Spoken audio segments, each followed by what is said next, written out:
Assalomu alaykum. Hammaga xayrli kech. Kecha pirojki pishirdim. Hozir tuxum bilan isitib keldim. Baxtli qilgandim. Bir dona go'shtli.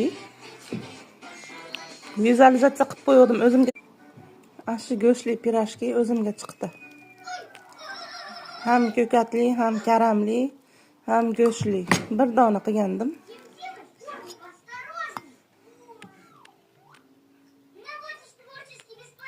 Vizualizatsiya qilgandim. O'zim yeganimni tasavvur qilgandim. Ko'k va karamli alohida qilingan, lekin bu ham ko'kli, ham karamli, ham go'shtli bir dona pirojki edi, o'zimga chiqdi. Kecha pishirgandim, bugun ishdan kelib isitib yeb o'tirsam, baxtli pirojki o'zimga chiqibdi. Surprizli.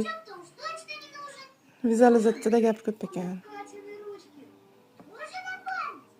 Hammaga xayrli kun. Ko'rganingiz uchun rahmat. Yaxshi qolinglar.